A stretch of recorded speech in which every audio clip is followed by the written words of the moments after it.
Député de Nobel, vice-président du groupe Rassemblement National à l'Assemblée nationale et porte-parole du parti. Ces derniers jours ont été marqués par une violence absolument inouïe. On en parlait encore ce matin avec le président du département de Haute-Savoie. Une violence totalement désinhibée. Un pompier entre la vie et la mort après avoir tenté tout simplement d'avoir un rodéo sauvage, tenté de l'arrêter. Et puis ces pompiers qui sur une intervention se font taper au visage, aux côtes.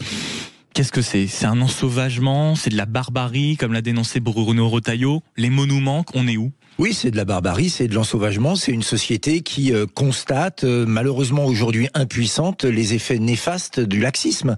40 ans de laxisme, 40 ans d'excuses, 40 ans de permissivité, voilà ce que ça donne. Ça donne des jeunes qui n'ont plus le respect de rien, plus le respect de nos pompiers qui se battent pour protéger des vies, plus le respect de l'autorité représentée par nos forces de l'ordre, plus le respect de la République représentée par les élus. Ils veulent massacrer, agresser, tabasser parce qu'ils ont une violence en eux que la justice ne réprime plus.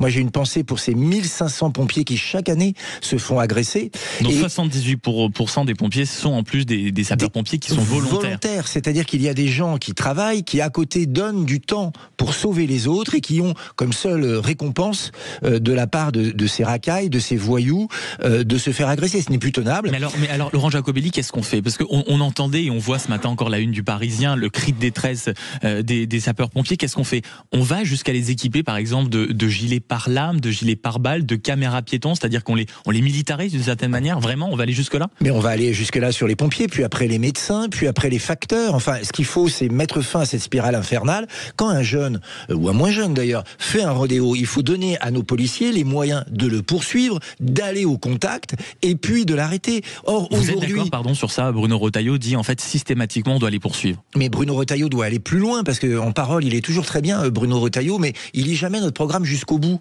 Il reprend que les titres. Il faudrait qu'il lise aussi l'ensemble des mesures. Pour que ça soit efficace, il faut donner à nos policiers et à nos gendarmes la présomption de légitime défense. C'est-à-dire que si demain un gendarme blesse un jeune qui fait un rodéo, il faut partir du principe que le gendarme l'a fait dans le cadre de ses fonctions et pas avec intention de nuire. Or aujourd'hui, pourquoi des policiers et des gendarmes n'agissent pas ? D'abord parce que souvent ils ont des ordres, mais aussi parce que si jamais il y a quelqu'un qui est blessé, c'est eux qui prendront, c'est eux qui iront devant le juge et sûrement pas le voyou. Cette précaution juridique, est-ce que si on va vers une précaution de légitime défense en quelque sorte, ce n'est pas le risque d'un Far West ? Mais faisons confiance à nos policiers. On est en train d'assister à une complète inversion des valeurs. Protéger les voyous et condamner d'office nos policiers. Non, c'est l'inverse.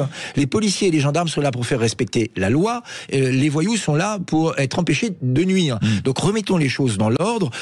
Et puis il y a le laxisme judiciaire. Parce que beaucoup de ces jeunes qui font des rodéos, quand parfois, par miracle, ils sont arrêtés, ils passent devant le juge, parfois ils rentrent chez eux avec un simple rappel à la loi ou des peines qui sont symboliques. Or, il faut maintenant que même un petit délit soit condamné et donne lieu à des peines, même courtes, dans des centres spécialisés pour les jeunes, de 15 jours, 3 mois, mais qu'ils comprennent qu'il y a une limite entre le bien et le mal, entre la civilité et la sauvagerie.